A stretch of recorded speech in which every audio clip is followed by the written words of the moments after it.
when he gives me this response, I could potentially stay with the tight waist, but it's going to be harder because you don't have a point of connection between to keep his hips turned over, okay? So when you guys are here, again, same starting position. I'm fighting, like I said, for this this inside position, and I'm trying to use my head as much as I can to turn his shoulders over. When he comes with that knee, make sure, guys, that you're not taking your leg like ankle deep. Make sure you guys are staying like just the cap of your knee in front of the hip. That's actually going to put your hip and your knee in the best alignment, and it's going to create for the most distance. So when he goes to push right here, I actually get almost stood up, right? So he drives with the knee, he extends the back, it scoops my hip to some extent. My right hand is going to come off from the tight waist, and while I'm at a distance here, sometimes I'm even going to collapse to my knees. I'm going to weave my hand through. I could technically operate anywhere between his knee and his hip, but I choose to go towards the hip, and I try to take my hands here vertical. I rotate like I'm pushing a stamp from the knuckle of my pinky finger towards my index finger, and then I drive. When I go to drive over, I don't want my shoulder to operate on the back half of his leg. I want to come over the top with my shoulder and try to push down into the quad to ensure that his hips stay turned over. From this position here, everything else is the same that I just had you guys do. We come up, if we weren't already controlling, we come up to the balls of our feet. I work to start to turn and staple with my knee. And as I'm doing this, generally as I'm lifting my hips, my left hand is swimming. So the sequence of events is my hand comes, my balls of my feet come, my hips come up, and then my knee is coming after I've controlled the head, and I begin to slide through. Like I said, I don't spend any real time here. I drive my elbow through deep. I continue to walk to this far side. If he elects to rotate with me like square to the mat, this is where I'll take my hand out, and I'll start to drive him up, and I'll follow. So here one more time. Everything is pretty much the same. We're just making sure that we weave the hand. So we get down to this position here, we control. My partner gets that knee in, he starts to extend away. We go ahead, we take the right hand through. We start to come up. As we come up, we swing to the head. We pull the head forward, cut through with the leg, walk, walk, walk. If he's going square to the mat, I make sure that I shelf him on top of my thigh, my hip, and then I follow him forward. Okay, guys, hand bottom. You guys don't have a traditional half guard, so make sure that you guys are engaging the bottom hook. Okay, we call that the Z hook. Your toes need to stay turned down towards the mat so that you can prevent your partner from initially standing.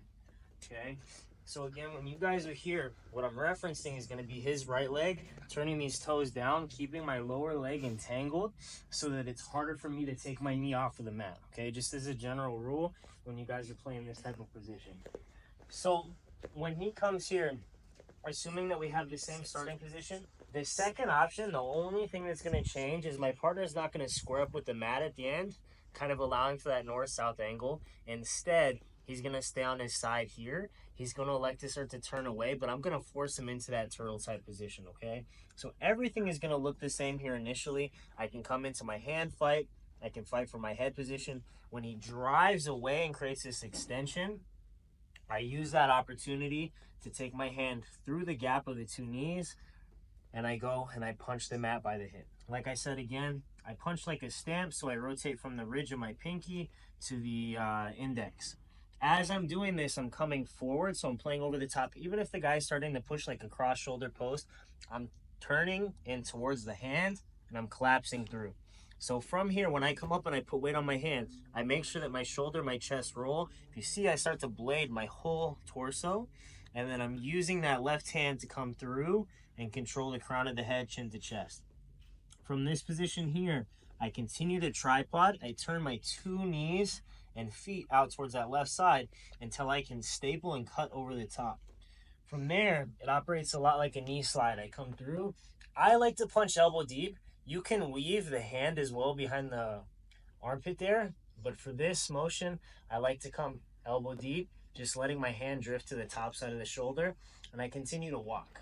When I continue to walk, it's on the balls of my feet. But you can see if he never squares up towards the mat, what happens is the crook of my elbow controls and kind of contours towards like his shoulder blade. That allows me to then use the same type of lifting motion, but doing more so with my chest to drive, and it builds him up to turtle. As he comes up, if I allow for separation, it's no good. So as he's coming, I want to keep connection. I want to take almost from a combat base a shot here where my knee controls this space inside the elbow and the ribs and opens. With that opening, I can pivot on the ball of my foot and make enough of a gap clearance-wise for my right hand to shoot through. If you guys wanted to make an adjustment, you guys could come through and spiral ride. Pretty easy to break your partner down from right there. But generally what's gonna happen is I'm just gonna fight to get hip to hip, lowering my level and ensuring that I can get to my body lock. If I can get to my body lock, I can control pretty well, can follow him wherever he wants to go. If I try to rush into my seatbelt, unless you guys are very good at that Lapri style back take where we roll over the shoulder, there's an opportunity for him to split the half right here, and then I'm in danger of getting collapsed. Okay, so here one more time. When you guys go, the only difference now is your partner stays facing away. We have to adjust the angle of our elbow from the neck to the shoulder. So you guys are here again, you get pushed away. When you get pushed away, we're weaving the hands. We're coming up, driving into our partner.